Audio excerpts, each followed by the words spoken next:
What is it? The main thing I got from it was like this sense of feeling seen and validated. Well, why does it have to be this way? This book was placed in my hand for this moment. Insightful, learned a lot, wrote some quotes that I'm ready to like paint on my wall. I love this book! That we just kind of pull out some of the big themes that we see and talk about a few different ones. I apologize if most of my contribution has K-pop references. Alternative book title, The Feminine Mystique Part 2. You were really just gay all along. Welcome to Book Club. With Julia! And Victoria. The people who relate every single one of their friends' personal experiences to book characters. But we'd like to be your book friends. This is a podcast for the books we just can't shut up about, and I always forget that that's my line. Okay, so, Julia, what are we talking about this week? This week, it's very exciting. We are talking to our friend Caleb Tankersley, author of his debut short story collection, Sin Eaters, which explores some themes about how humans deal with the lingering effects of religion, family, loneliness, and even death. It gets pretty dark. I usually give spoilers at this point, but there may be mild spoilers ahead for some of these short stories. Yeah. Welcome to the party. So happy to have you. If you'd like to support the show, you can rate, review, and subscribe on any and all podcast platforms.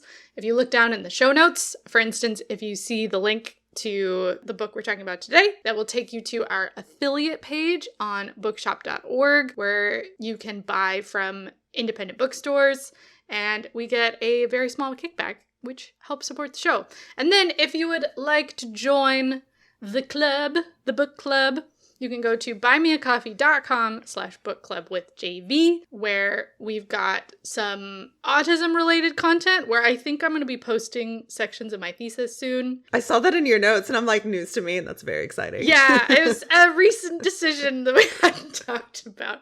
But I was like, I haven't posted anything in a while because I've been writing this monster document.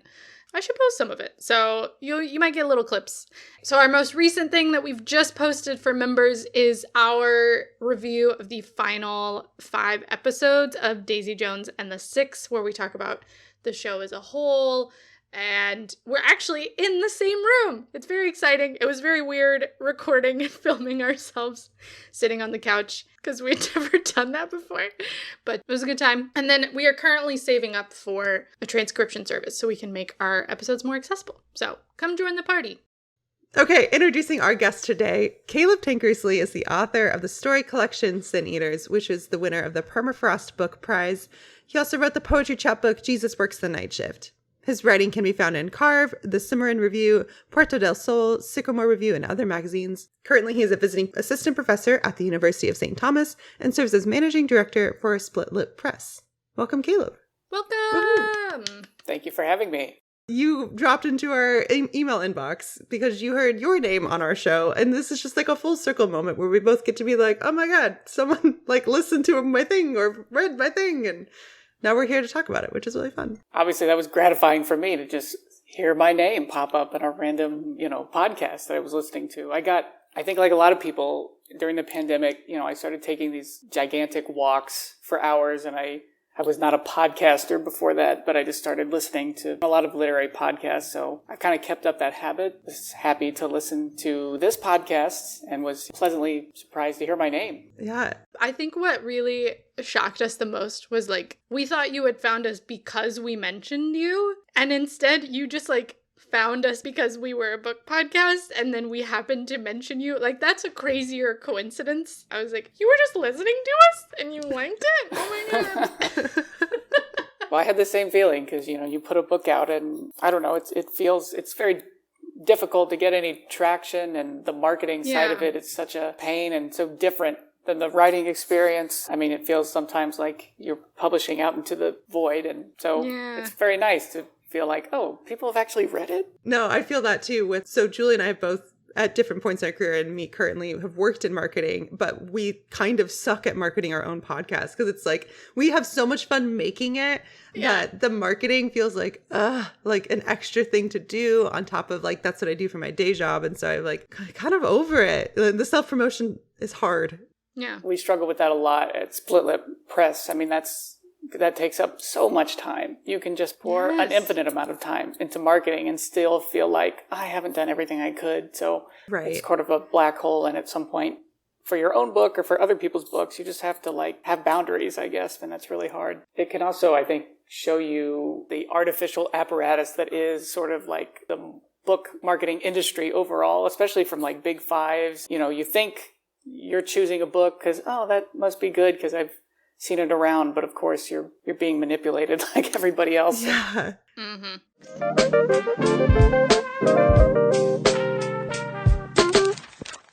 Caleb, I'd love to hear from you, your experience reading, like in general. What was the first thing you read that made you think like, I want to tell stories? Yeah, I think I would go really far back to like 5th grade is honestly, I got really obsessed. We had a really good elementary school library. And I remember that I became obsessed with this author called Jean Craighead George. He wrote a lot of like children's books, especially like kind of environmentally focused ones, Julie of the Wolves and My Side of the Mountain. Oh, yeah. There were like almost 100 books besides those that I just remember like grabbing every single one and obsessing over them. And I think that coincided with I had a really good 5th grade teacher who made us write short stories, which I now thinking back seems like a strange thing to do. And our teacher would sort of pluck certain ones from the class that she thought were interesting and like give them a really dramatic reading in front of the class. So I have a very distinct memory of watching my teacher, her name was Mrs. Saxey, reading my story and watching the other students react. And it was sort of a connection of, oh, like, this is like affecting people. That's weird. Mm-hmm. That's kind of fun. I could do that again. And I think I kind of put that away until college. I didn't really like take writing seriously again until college. But yeah, that would be my first memory of really thinking, I could write stuff. That would be fun. That's really awesome to have that, like, to have had that experience of your teacher reading your own, like to elevate it and not like, oh, a teacher usually reads out loud or has us read like really important or publish things, and to say like, you guys can do it too. I think it's a really cool way to like invite students into that at an early age. Yeah, it's kind of funny now, and especially in the context of our marketing discussion, that's very unlike the experience of writing. Yeah. And maybe that's why these interactions are fun, because you often don't see people react. You often don't interact with your readers. That's a pretty rare treat. Yeah, thinking of like other art forms, I'm a musician and I can just like perform on a stage and like see the people. You know, Julia danced and you're seeing the people. You have that, everyone's in the room. Even like a movie, when they do like screenings of it, you know, they can sit and like put the whole audience together and be like, how did the energy feel? Where were people like exclaiming or like leaning in more? And you don't really get that even with like a group of like beta readers. They're all going to just individually be in their own homes having those experiences. Yeah, it's fun when you do an actual reading in front of people, and it's often surprising in that way where I read a line and people, I don't know, laugh or react, and I think later, was that funny? Like, did that? I didn't mean that to be funny. I guess that's funny. Okay, that's nice. Yeah, how does it feel like when you're making something? I feel like something I experience is just, I have no idea when something I made is good or not. I have to like wait a couple years and read it again or listen to it again or get someone to tell me like, this is your best work. And I'm like, really? It feels the same as all the other stuff I've made. What's the difference? I don't know. How do you deal with that of sort of, you know, writing in kind of a feedbackless emptiness? Not emptiness, but it's like the creative space for writing and kind of solo arts can be very separate, and you have no idea what's working, what's not working until it's already published, and then you're standing in front of an audience and you're reading it and you're like, oh, I didn't know that felt like that to people. You know, how do you deal with that? I think you're talking about learning to be your own editor, which is really tricky. But I think you made a good point about like waiting. I find myself doing that a lot of trying to like, you know, write something, put it away until I can come back and essentially have forgotten what I did. Yeah. And then have that moment of, oh, that's okay. That's a nice line. Or more, you know, you come back and think, why did you do that? That's no good.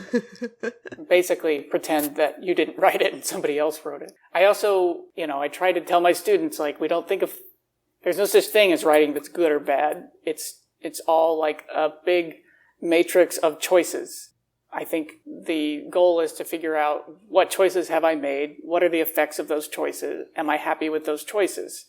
because every choice has a pro and con. So it's just sort of honing in on what do I want to do? Have I done that? And if I'm happy with it, then it's good to me. I like that. I feel like that's language that I often use with like decision making in my own life. It's like, I didn't make a good or a bad choice. Like with the information I had, I made a choice with trade-offs.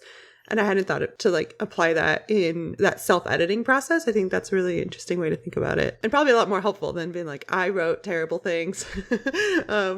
More like, oh, it just maybe wasn't effective at getting to where I want it to be. So how can I make different choices to like have the effect that I want? And if you start thinking about good and bad, then, you're implicitly comparing yourself in ways that I think leads down a very dark, unhealthy road that ultimately will get in the way of your artistic pursuits.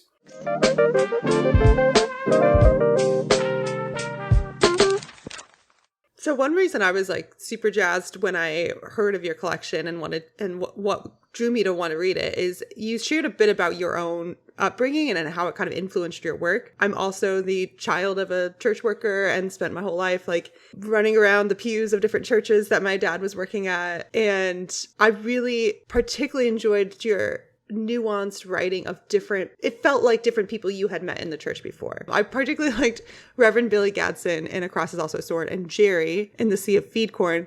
At first I was like, oh, so interesting. You wrote two very similar characters. And then I was like, no, this is incredible. You wrote two very different characters that might have had some similar experiences, but both kind of buck this trend of what we think of when we think of like a rural or a Southern preacher.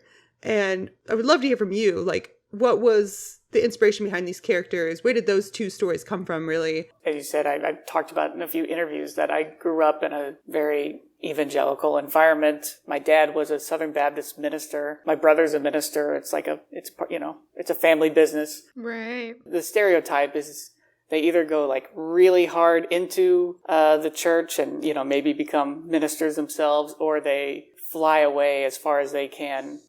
And that was more me. And I think part of that trend has to do with, like, you kind of get a peek behind the curtain. And I feel like that's what I got a lot as a kid, as I knew a lot of ministers, not just from a distance, from pews looking up at them in pulpits, but on a personal level. And you start to see some of the sort of mental strain, and you sort to recognize that what you're seeing on the stage is just that, is a performance, acting, and that there's sort of some incongruence in their lives. And so I think I wanted to explore that kind of in those stories. And yeah, those two characters are pretty similar. I think, especially in that both of them are, I don't know if they would say this explicitly, or I don't think Jerry would say this explicitly, but I mean, he's kind of a lot more progressive than his congregation. And that's weighing on him, that he wants to, they actually believe. They're not like questioning their faith. They just sort of hate where they're at and feel kind of useless, and maybe like they're perpetuating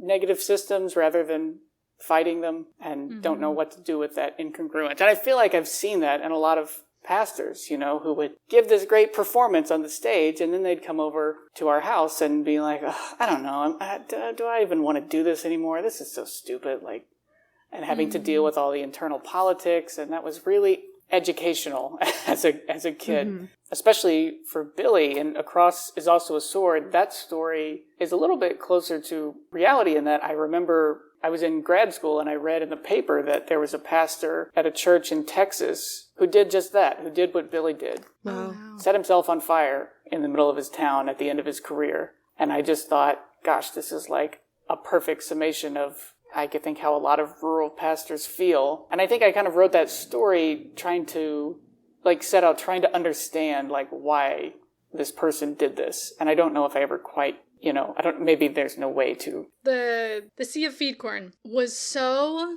Victoria moved around all over the place, but we both grew up together at a certain point in Central California, the more like rural part. And the way you describe the kind of emptiness of looking around and seeing all these like endless fields of stuff that you're never gonna eat. I don't know. It's like this feeling of just like, I think you compared it to being in an ocean. You're surrounded by water and you can't drink it. I don't know. Just that it gave such a particular feeling that was so spot on and just like encapsulated it. Like it put me exactly of like what Jerry was feeling in that moment, in being where he was. It just like, it worked so well. I mean, where we grew up is particularly ironic because it's literally a desert, but it used to be, millions of years ago, was like a lake. And so there's a bunch of sort of decayed animal life just under, so the soil's really rich, but we get no rain,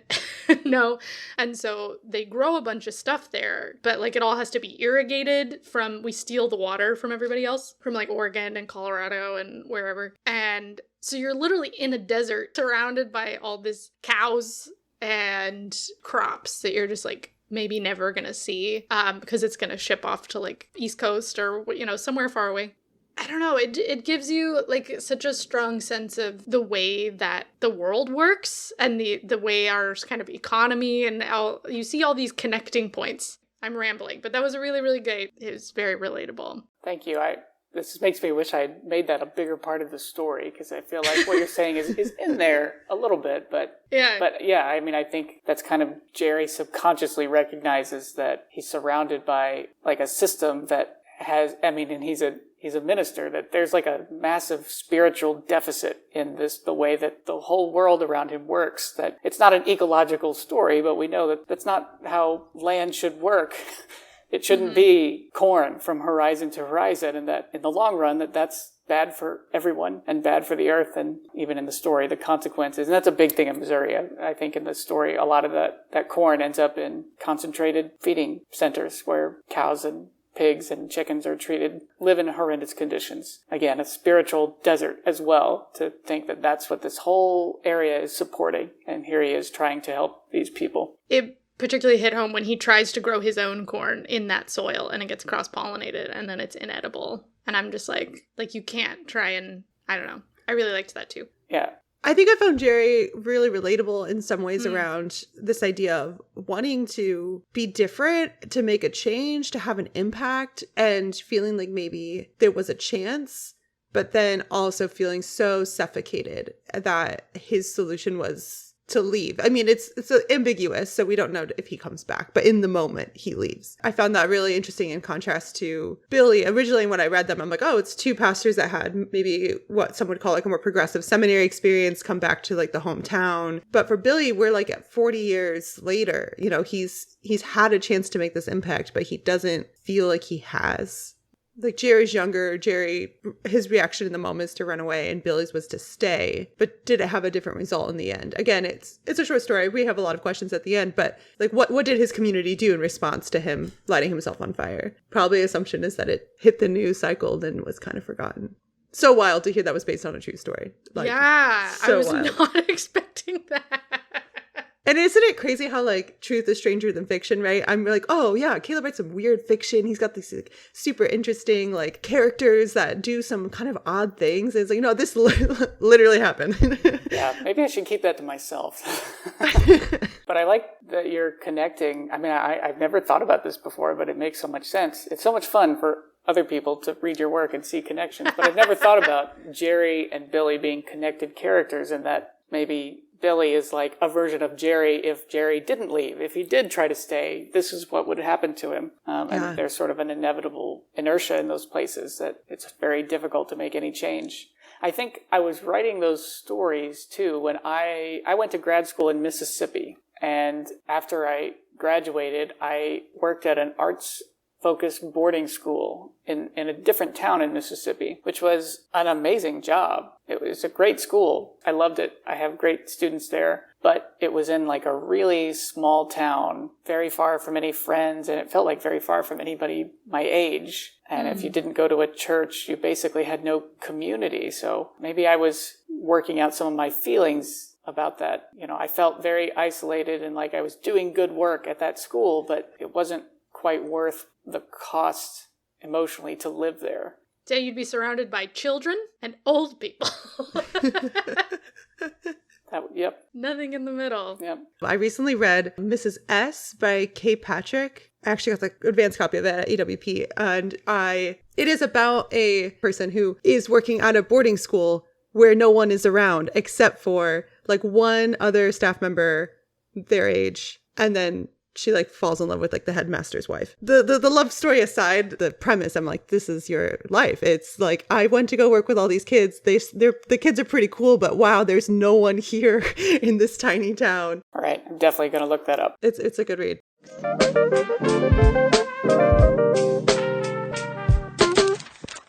You do a lot with a lot of little details with your characters, and they are simultaneously kind of bizarre and larger than life, but also like very relatable. And so we're curious, like, what characters did you enjoy writing the most? Because sometimes the ones that turn out the best and the ones that you really enjoy writing are kind of two different things. Are there any that you feel very precious about, that feel very close to home, or any that are just like a lot of fun to imagine and inhabit for a day? Or I think all of them are fun in their own way, in that I feel like a lot of my stories play with voice, and that's sort of when I really, if I'm working on a new story, it really takes off for me when I sort of figure out the character's voice. Some voices are more fun to write in than others. I had a lot of fun with the title story. In fact, for a long time, it wasn't titled Sin Eaters. I just called it the Geraldine story, because it was just so much about her and her voice and her unique view of the world, and that was so much fun. There's a particular scene where she's in a church and she's sort of bitter about the church people around her, and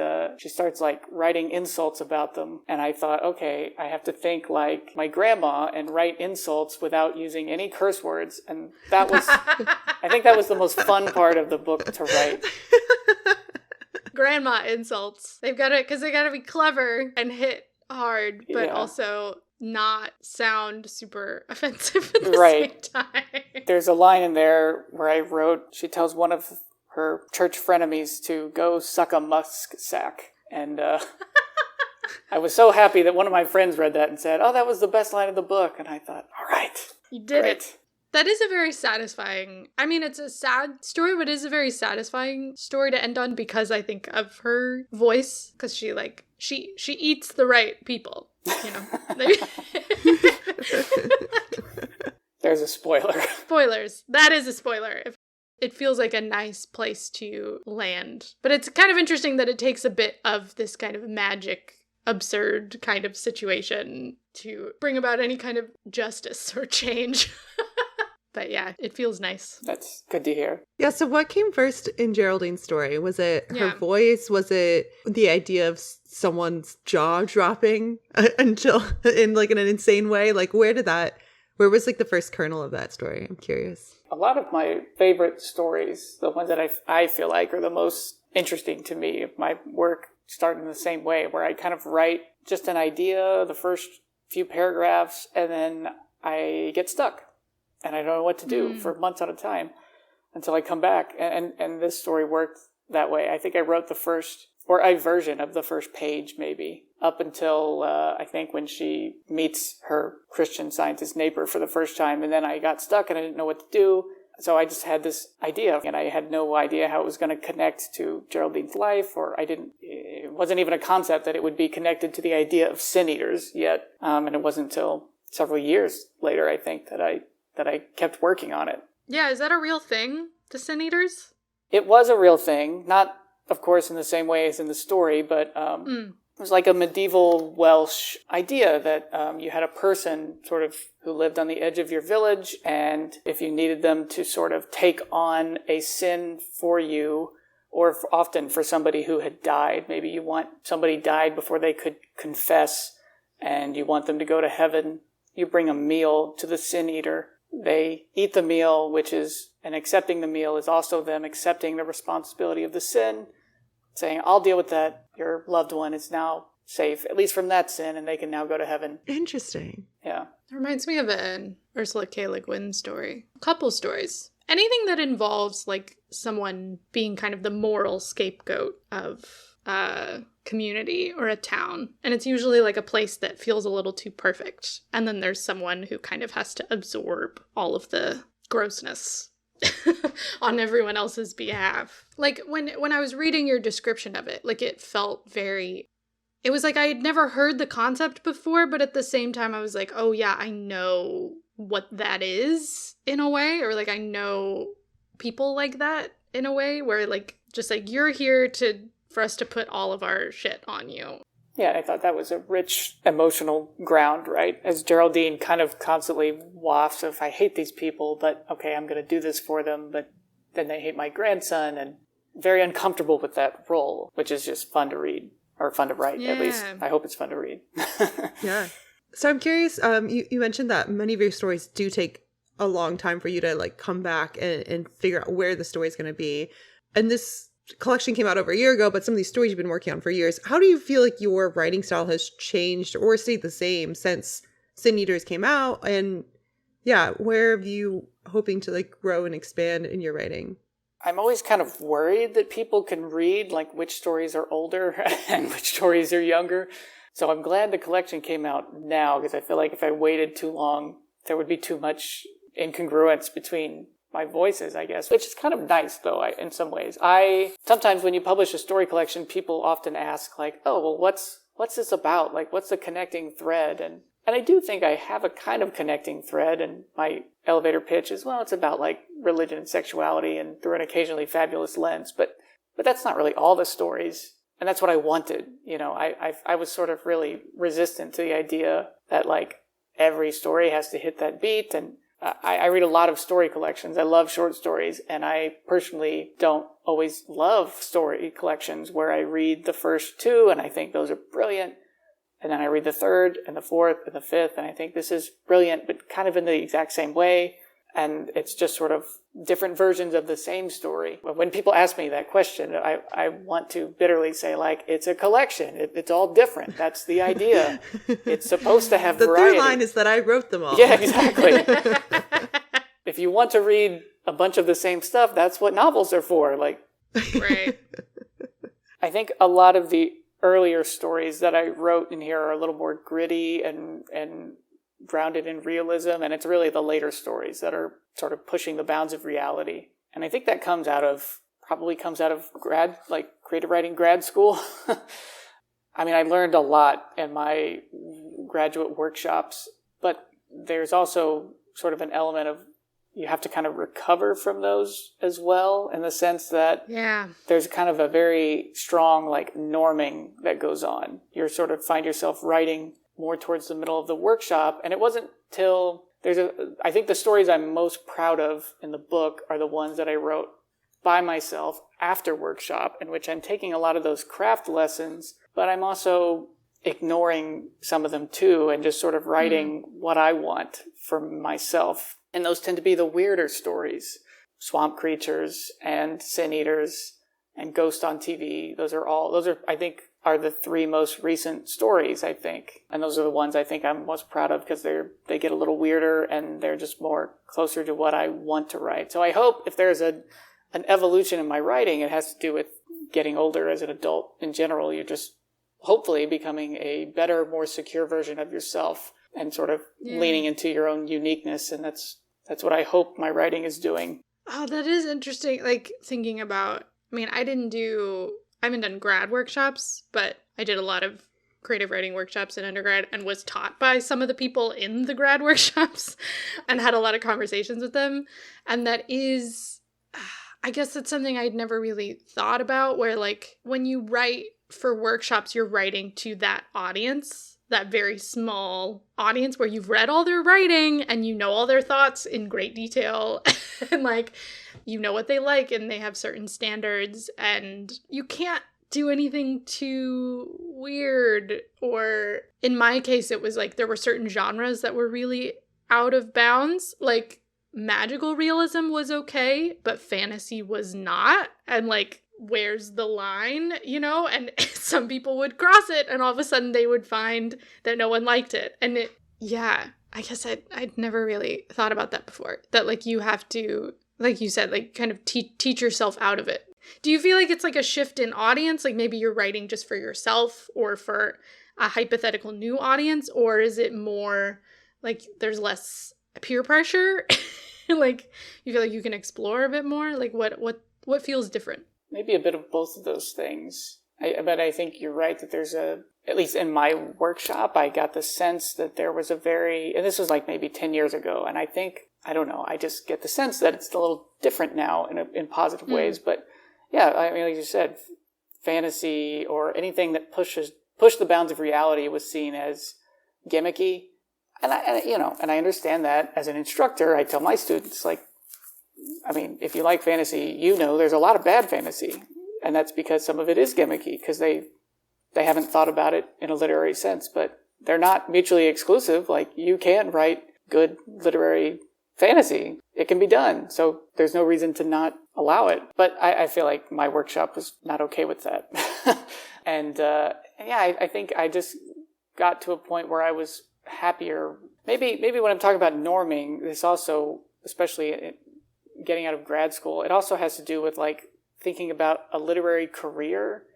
And you asked about audience, and I think that was in my earlier writing. I was very panicked about like, I have to write and get in good publications and get a book so that I can get a good job. Mm-hmm. And so it was like, that was the audience, was trying to get a good job, which, as you could probably imagine, was like terrible for my writing life.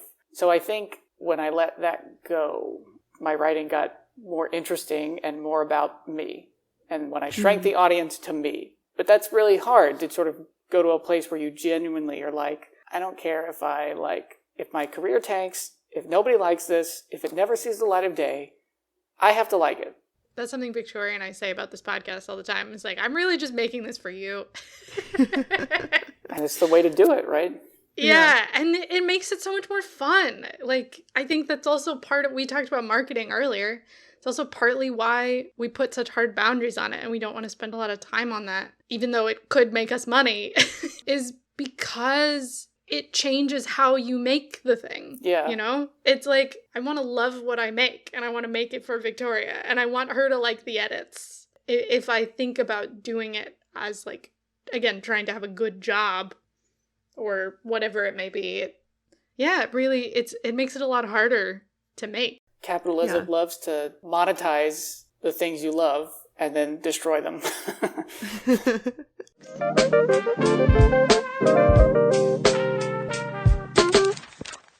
So, building off of that then, you are an editor, you are a professor, you work with a lot of other people's writing, you spend a lot of time talking about it. So you've mentioned some advice you give your students, but is there anything else, any other advice you would give to aspiring emerging writers or people who feel stuck or people creating stuff? That's always a hard question. I guess one of the things I always tell my students is just to keep writing on a regular basis and not just the things that you are interested in. So by that I mean I have this teacherly speech where I talk about how your brain is a creative machine. That's what it's designed to do. It's designed to create things and be creative, and often in a subconscious way that you yourself are not even aware of.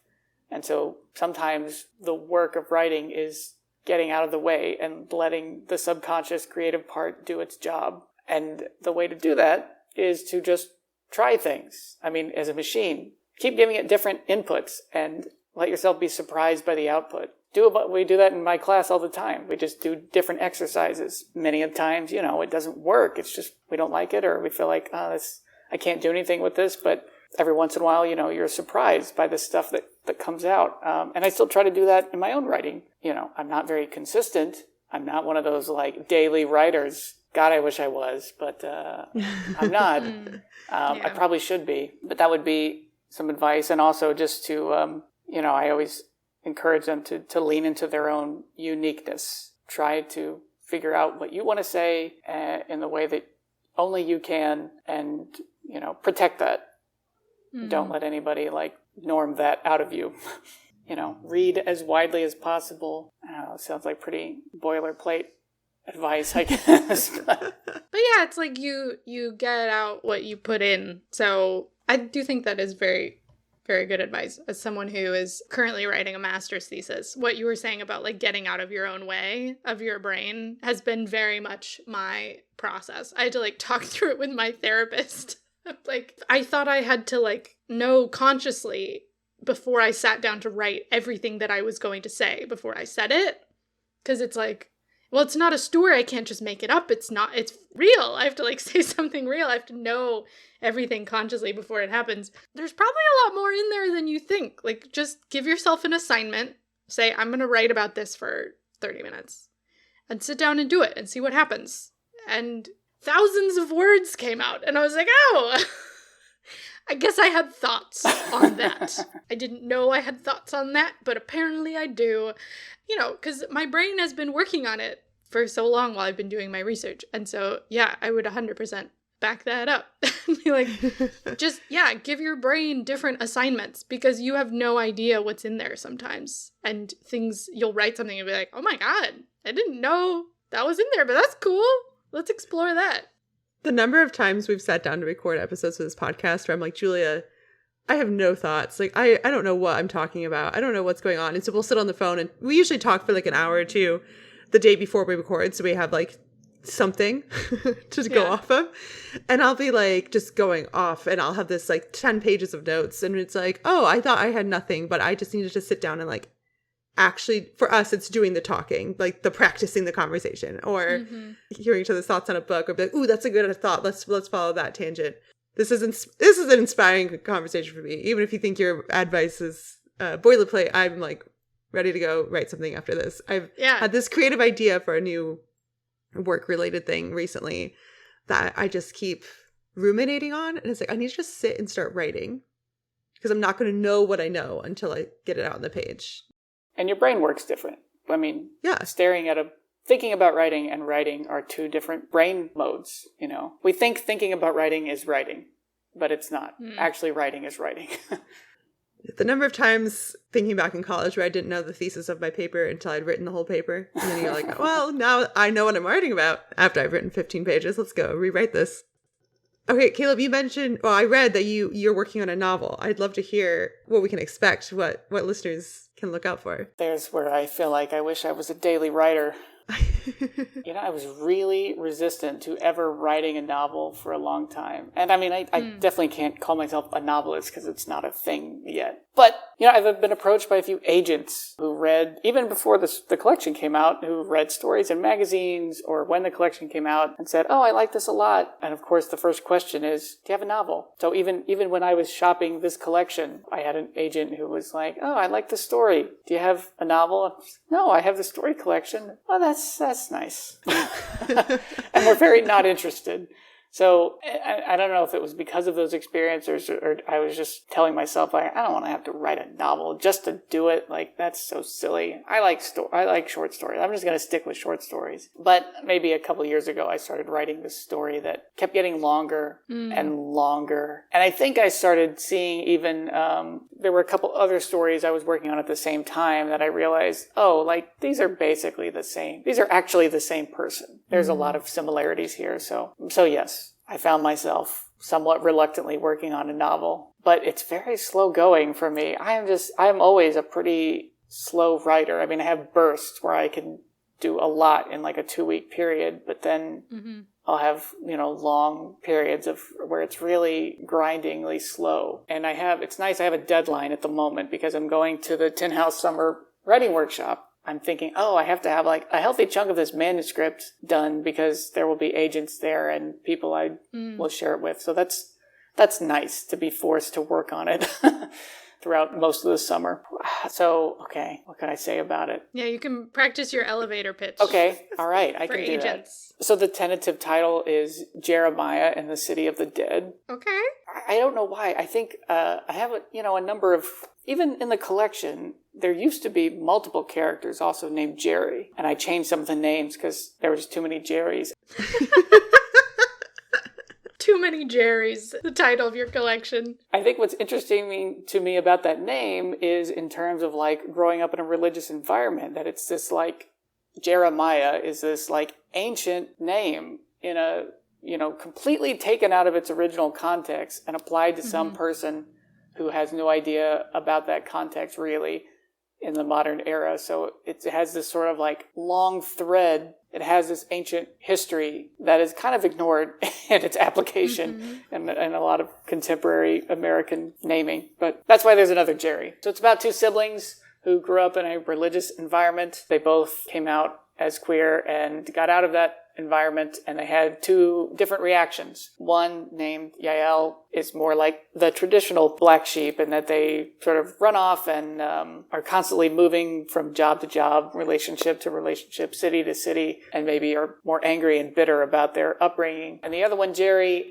became extremely timid and maybe internalized some fear related to that upbringing. So Jerry's partner dies suddenly, and Jerry is kind of overcome with this feeling of regret after not having taken many risks. They'd wanted to kind of travel the world and move to new places, but he basically never left his hometown. So he decides to take his partner's ashes on a trip to Glasgow, and he's literally touring the ashes around Glasgow, and he's sold his home, he sold his car. He basically plans on living there until he runs out of money, and then he was going to kill himself. So his sister, Yael, starts to, they have a really fraught family structure, but they themselves have a connection, having gone through these things together. She starts to suspect that this is his plan, and he didn't tell her where he was going, so she starts trying to find him and track him down. And so I hope that the narrative would kind of be, this is, I think, what's making it really slow to write, like really fragmented, like it would constantly jump from childhood to present day to young adulthood, and there'd be all these pieces, and that as the narrative progresses, the pieces would sort of coalesce and become a little bit more linear, and it would, in a way, it would be like the narrative is kind of healing in the way that this little family needs to come together and heal. So there's my disorganized elevator pitch. Yeah. I'm excited to read that. Yeah, me too. I noticed I read the piece that you recently published, but was it also set in Glasgow? It was, yes. My partner and I spent a year traveling around Europe. It was a very stupid financial decision. We did not have jobs there. I just quit my job without having anything else lined up. So that's when we spent a month in Belgium. We spent several months in Germany and Spain, and we did it without visas. So we had to be very tricky. And had to get out of the Schengen zone for 180 days. And Glasgow was a cheap city to live. So we ended up spending, I think, 4 months there. And I really fell in love with that city. It's probably my favorite city on earth. And it's kind of gritty, but the people are the most welcoming, warmest people on earth. We lived there for 4 months, and we've made lifelong friends that we still talk to on an almost daily basis. That's amazing. I think a lot of my recent writings have been set there. And the City of the Dead in the title is referring to a landmark there called the Necropolis, which sits behind the Glasgow Cathedral. It's this giant hill that it was like the cemetery for the city in Victorian times. And it has this maze of these really large, very elaborately carved stone pillars to mark the graves. It's sort of a bizarre landmark that will play a role in the book. European cemeteries, weirdly great tourist spot. They go all out. Anytime someone's going to Paris, I'm like, well, there's this cemetery you have to go to called Père Lachaise. Trust me, you gotta go to this cemetery. They're gorgeous and they're haunting, and it's kind of like a park. Yeah. For dead people. It's it's not like the kind of cookie cutter, very, kind of green lawn style, like everything's like a little square plaque in the ground and everything's very manicured lawns, and like we do in the US, where it's like it feels artificial. Yeah, it's very kind of Willy Wonka, and that's often winding, and the structures are strange. And Mm-hmm. For our listeners, the story I was referring to is The Eternal Combustion Engine, published in 13 Bridges Review, which is linked to on Caleb's website.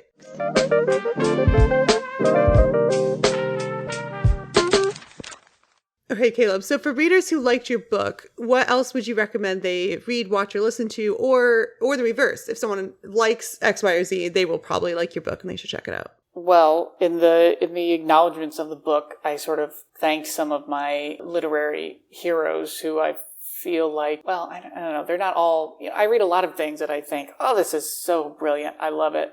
I could never do this. This is nothing like anything I would write. But some of those writers I do feel like are a little bit connected to my work. I think Charles Yu is a big one. I love how his stories are sort of a wonderful blend of weirdness but also they're not afraid to be very sincere in their emotional content and often funny. And that's sort of a nice bullseye I'm trying to reach. Kelly Link and Kevin Wilson are also, in one review, somebody said, oh, these are very Kevin Wilson-like. And I just thought, oh my God. Yes. That's amazing.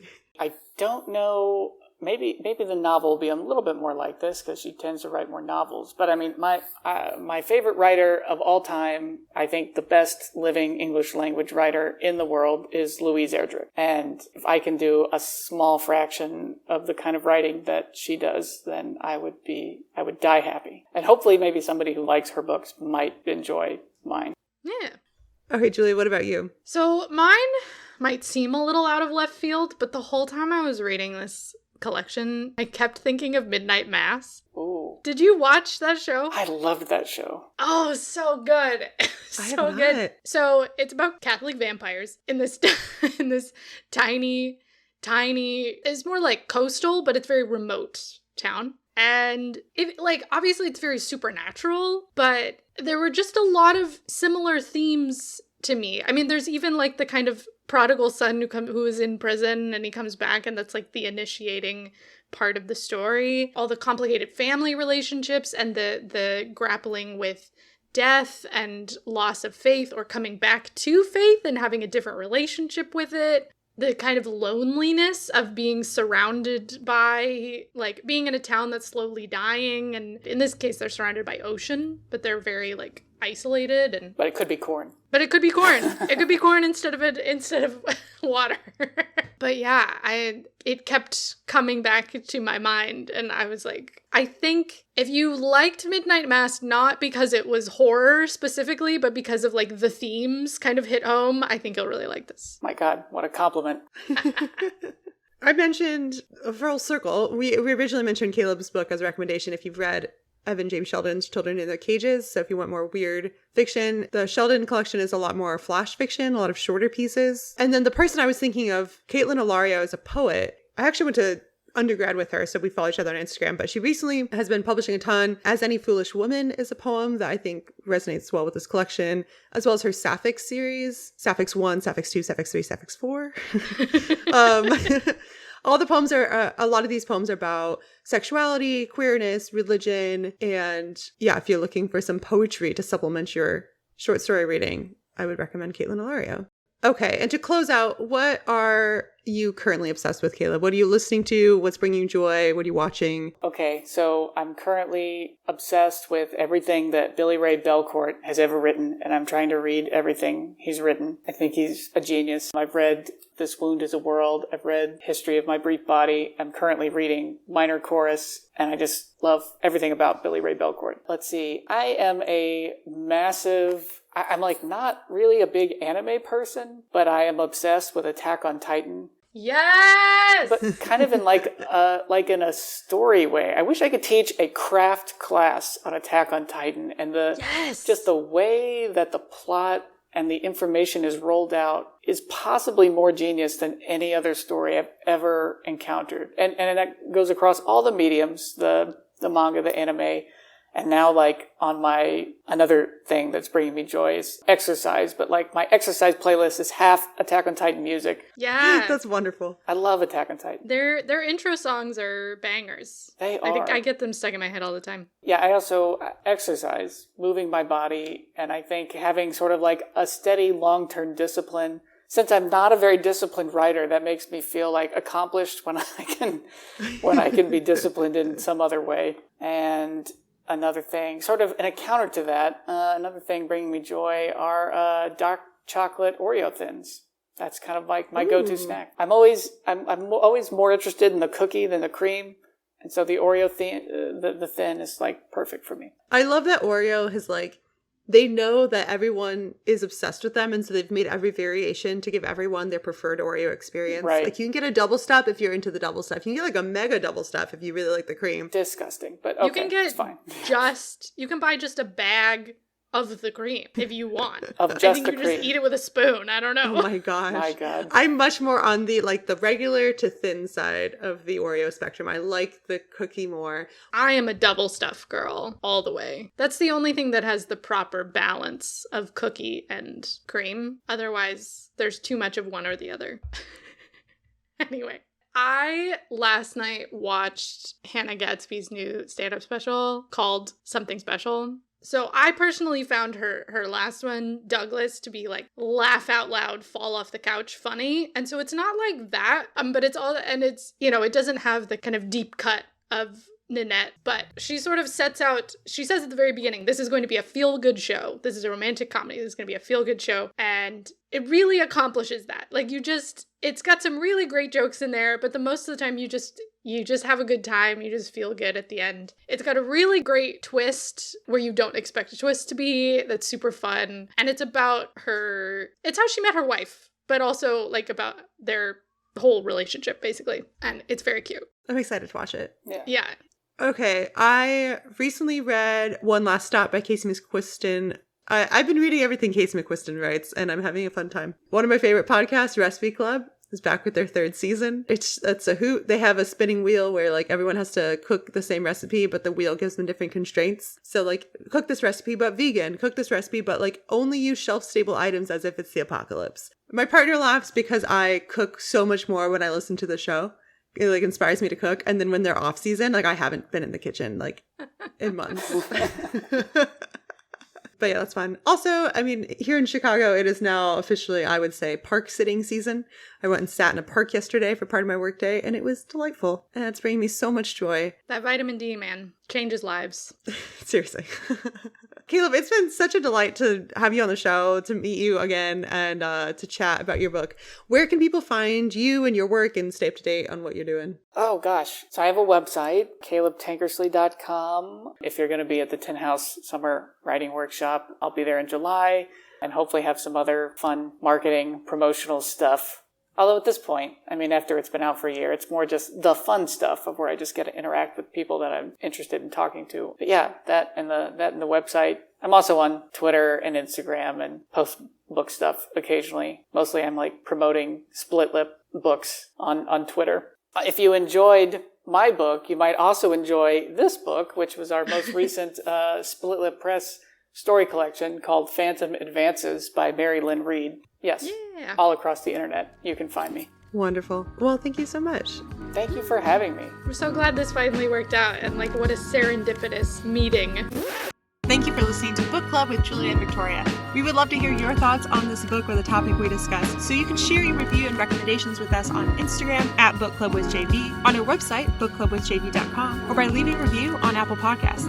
You can also visit our website for show notes with links to all of the recommendations and the things bringing us joy. If you don't already, go ahead and follow us on whichever podcast platform you are listening on so that you can be notified when our next episode is released. This episode was co-hosted and produced by myself, Victoria Bruick, along with Julia Clausen. Rebecca Gasney provides us with project management support. Our music is composed by Greg Bruick, and our logo was designed by Gabby Febland. Until next time, happy reading.